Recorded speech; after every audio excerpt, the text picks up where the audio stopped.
C'est ça que ça veut dire en grec. Le grec et le français, soteria, gospel, soteria.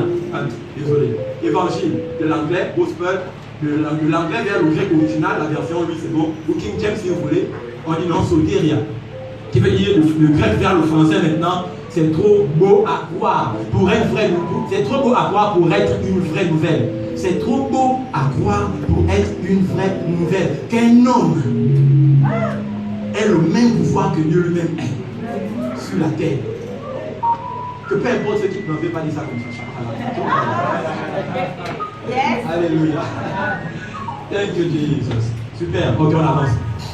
Veillez sur mon temps. Matthieu 12. Matthieu. Ok. Le bâton de Dieu, j'ai dit, par contre, est réservé pour les pécheurs. Ok. Matthieu 12. Matthieu 12. Non, Matthieu 12. Le verset, je ne l'ai pas marqué. Je ne sais pas pourquoi. Prends le premier verset, on va lire ça même ensemble. Je vais écouter quelque chose ici. On va arrêter. Verset 1er. En ce temps-là, Jésus traversait dans les champs de blé. Un jour de sabbat, ses disciples qui avaient faim se mirent à arracher les épis et à manger. Les pharisiens, voyant cela, lui dirent: voici tes disciples font ce qu'il n'est pas permis de faire pendant le sabbat. Mais Jésus leur répondit: n'avez-vous pas lu ce que fit David lorsqu'il eut faim, lui et ceux qui étaient avec lui, comme il entra dans la maison de Dieu et mangea les pains de proposition qui ne lui avaient pas été permis de manger, non plus qu'à ceux qui étaient avec lui et qui étaient réservés.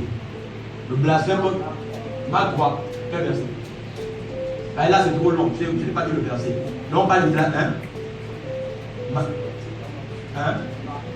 Marc 3, mais le verset c'est qu'on veut, pour qu'on tombe la tête. Parce que je ne veux pas faire des choses qui ne sont pas du tout. Je veux que les gens voient là où c'est écrit, après maintenant j'explique ce que ça veut dire. Le blasphème contre le Saint-Esprit, c'est que je cherche en fait depuis là. Je pensais que ça ne le conduira là, mais finalement. Matthieu chapitre 12, verset 31. Voilà, donc le verset là, ça ne venait pas nous. C'est pourquoi je vous dis, tout péché, tout blasphème sera pardonné aux hommes, mais le blasphème contre le Saint-Esprit ne le sera point pardonné. Amen. Amen. Je n'entends pas. Amen. Donne-moi un amen violent. Un amen frappe la voiture. Tout péché sera pardonné, excepté le blasphème contre le Saint-Esprit. Amen. C'est quoi le blasphème contre le Saint-Esprit? Puisqu'on parle ici du jugement, du bâton, du courroux, de la sentence, du châtiment, de la colère de Dieu qui ne peut s'abattre sur le croyant, mais qui peut s'abattre sur les païens. C'est quoi le blasphème contre le Saint-Esprit? Les gens disent ça, mais il est important que nous sachions qu'est-ce que le blasphème contre le Saint-Esprit.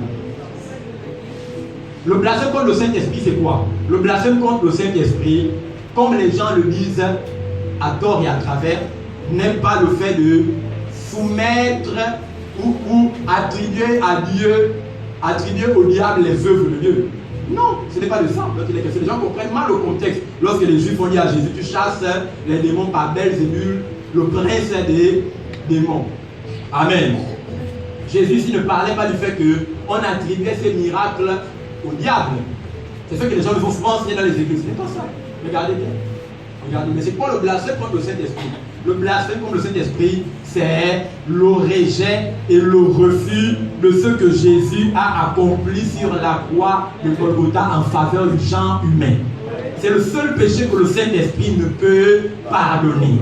C'est pourquoi j'ai dit tout à l'heure que le bâton et le jugement de Dieu tombera sur les non-croyants. Mais pas maintenant, mais futuristiquement. Si tu as compris, dis avec moi Amen. Amen. Le bâton, la colère de Dieu tombe sur les non-croyants maintenant ou dans le futur? Dans le futur. Dieu était un homme de famille et présentement il a décidé de rassembler sa famille autour de lui.